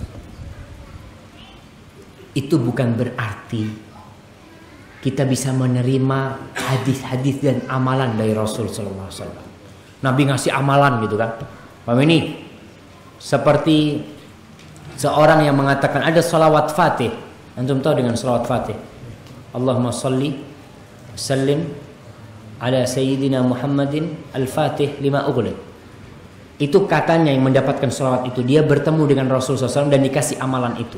Yang baca salawat itu lebih baik daripada baca Quran 60.000 kali.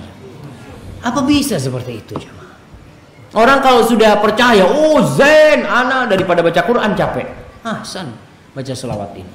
Maka hati-hati, tetap yang menjadi ukuran itu adalah Al-Quran dan Sunnah. Al-Imam Syafi'i mengatakan, kalau ada orang yang berjalan di atas air atau terbang di atas langit, aku tidak akan percaya kalau dia itu waliullah sampai aku timbang amalannya dengan Al-Quran dan Sunnah. Kalau sesuai, insya Allah dia waliullah. Wallahu a'lam bishawab. Kita doakan. Jadi kalau ada orang-orang umpamanya yang dia itu memiliki pengaruh di masyarakat, jangan lupa antum doakan dia supaya dia dapat hidayah dari Allah Subhanahu wa taala. Nabi itu mendoakan dua musuh dakwah. Siapa? Abu Bakar, Umar bin Khattab dan Abu Jahal. Allahumma a'izzal Islam bi ahabbir rajulain ilaih. Ya Allah, muliakan Islam ini dengan salah satu dari dua orang yang kau lebih cintai. Siapa di antara dua itu? Umar bin Khattab atau Abu Jahal? Ternyata Umar bin Khattab radhiyallahu. Padahal Umar ini memusuhi dakwah. Jadi kalau ada orang yang memusuhi sunnah, kita doakan semoga Allah SWT membuka hatinya. Wallahu a'lam bishawab. Assalamualaikum Ustaz. Katanya perbanyaklah beristighfar. Pertanyaannya kapan waktu-waktunya yang dianjurkan? Nah, waktu-waktu istighfar semua waktu sebenarnya. Rasul sallallahu alaihi wasallam itu kalau duduk, Ibnu Abbas pernah menghitung Nabi istighfar satu kali majelis. Beliau mengatakan Rabbighfirli wa tub alayya innaka antat tawwabul ghafur ni'amar 100 kali. Satu kali majelis. Dan di antara waktu yang paling mulia untuk istighfar adalah waktu sahur. Allah mengatakan wabil ashari hum yastaghfirun. Dan di waktu sahur itu mereka beristighfar. Tapi antum kapan aja antum banyak-banyak istighfar. Wallahu a'lam bishawab. Nah, yang dimaksud sahabat Nabi apakah orang-orang Badui yang bertemu dengan Nabi termasuk juga sahabat? Sahabat Nabi itu adalah seseorang yang beriman dengan Rasul SAW dan berjumpa dengan Rasul SAW, mati dalam kondisi beriman. Kalau dia berjumpa dengan Nabi kafir, bukan sahabat. Dia berjumpa dengan Nabi mukmin kemudian dia murtad, bukan sahabat. Dia berjumpa dengan Nabi SAW, dia beriman tapi hatinya munafik, dia tidak termasuk sahabat Rasul SAW. Kecuali dalam kehidupan dunia, dia dihitung sebagai sahabat Nabi. Seperti Nabi mensolati siapa? Abdullah bin Ubay bin Salul, ya. Ada orang-orang itu yang hukum dunianya mungkin sahabat Nabi, tapi di akhiratnya mereka fid darkil asfali minan nar. Mereka berada di keraknya api neraka. Masya Allah, nih ini dari Ustaz Hasbi tadi ngomong sama nih. Ustaz, dari cerita Ustaz, Rasulullah itu sering mengunjungi para sahabiat. Artinya beliau dekat dengan ibu-ibu. Wah, jadi kalau Ustaz kita banyak dekat dengan ibu-ibu berarti meladani Rasulullah SAW. Bukan wanita itu fitnah. Insya Allah anak harus minum dulu Ustaz sebelum jawab. Bismillah. Kita lihat ya, begini. Rasul SAW itu perhatian dengan umat. Rasul berkunjung kepada, bukan hanya kepada sahabiat, tapi ada sahabiat yang sakit ya. Mereka dari orang-orang yang Rasul kenal mereka. Rasul datang berziarah kepada mereka ketika sakit. Jadi bukan berkunjung bertamu Nabi nih. Yang Nabi kunjungin tadi ceritanya apa? Sakit dua-duanya, menyenggok mereka sakit. Dan perempuan itu butuh perlindungan. Ketika dia itu butuh curhat sama Ustadz, dan Ustadz harus hati-hati.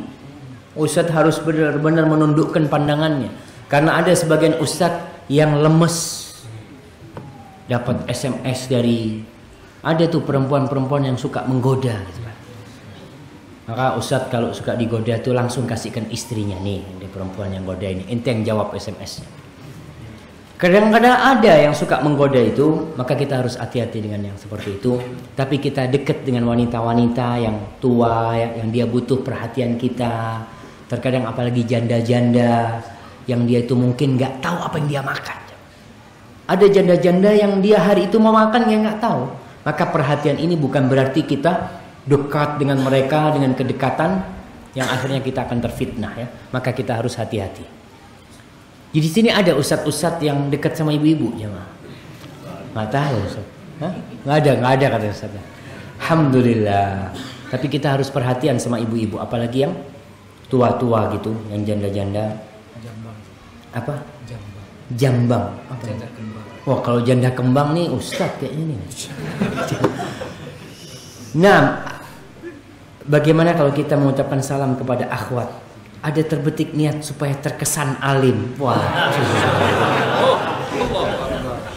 Apalagi kepada akhwat yang kita sukai. Pilih-pilih nih dia. Bolehkah kita tidak mengucapkan salam ketika berpapasan atau hanya menundukkan pandangan? Masya Allah. Gimana nih Ustaz?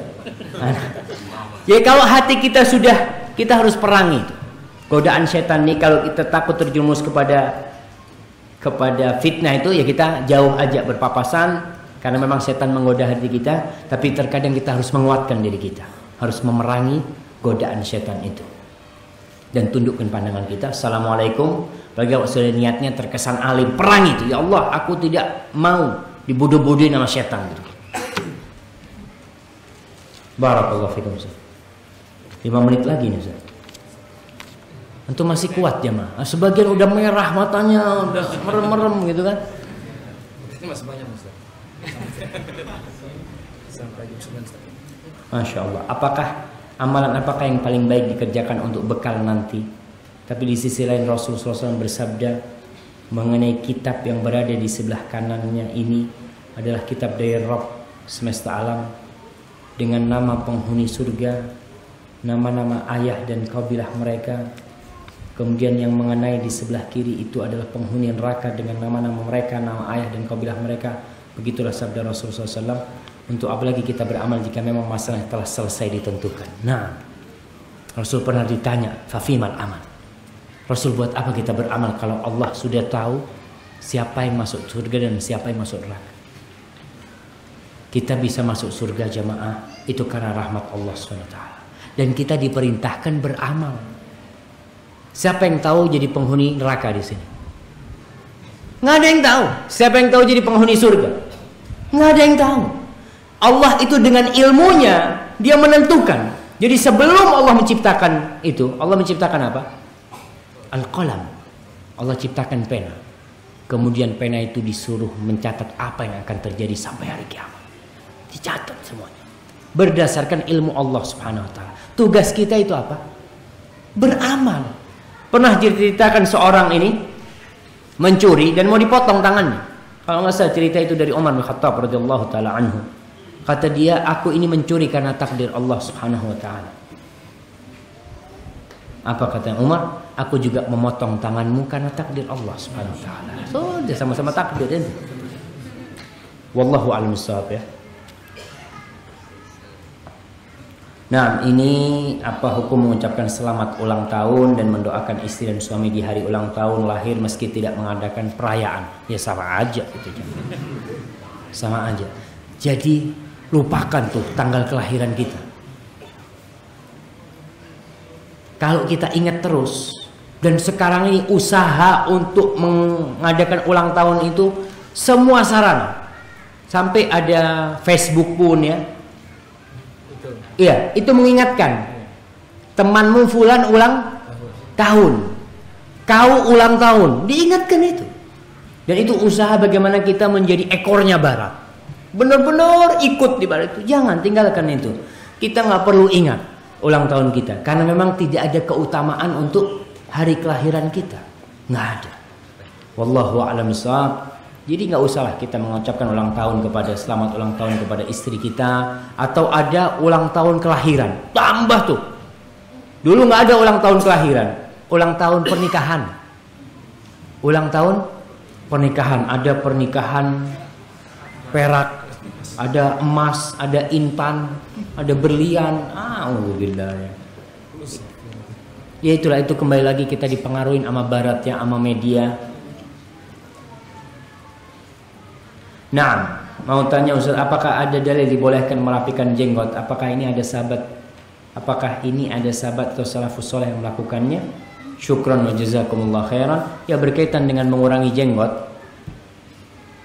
Hadis Ibnu Umar radhiyallahu, riwayat Ibnu Umar ya, beliau itu merapikan jenggotnya kalau lebih dari segenggam.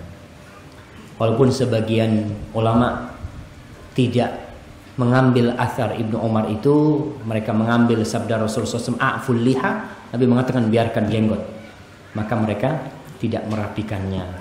Wallahu a'lam bishawab ya. Tapi dua pendapat itu dua-duanya boleh kita ambil.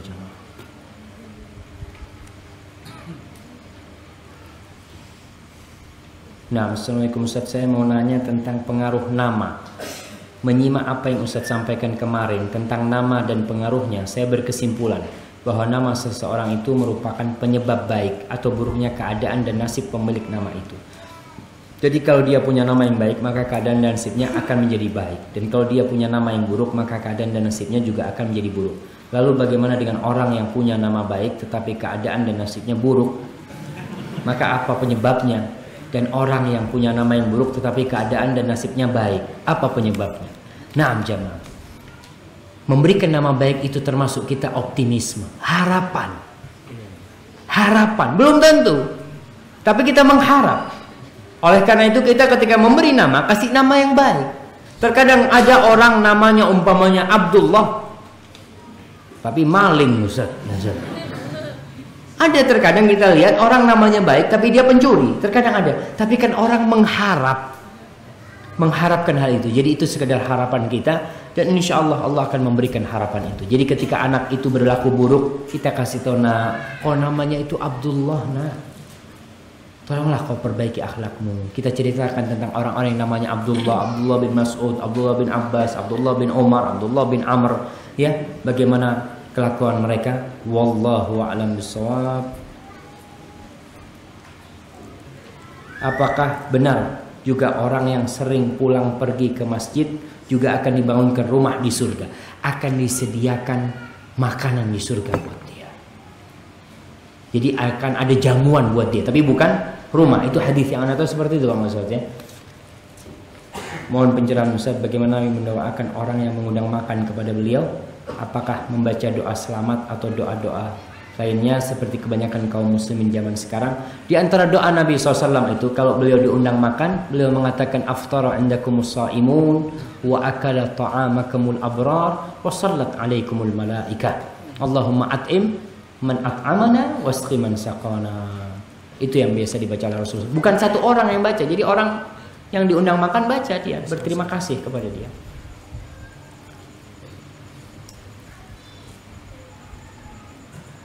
Semoga Ustaz selalu dalam lindungan Allah, dan semoga antum semua dalam lindungan Allah SWT.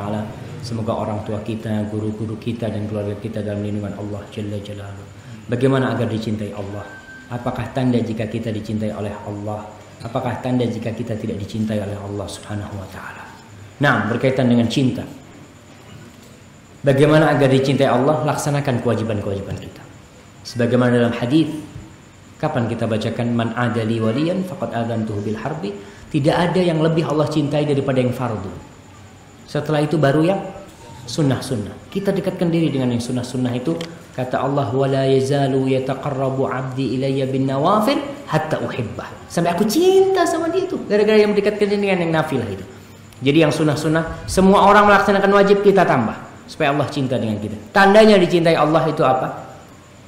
Dijaga dari dosa. Dijaga dari dosa dan didekatkan dengan ketaatan. Hal jazaul ihsan illa ihsan.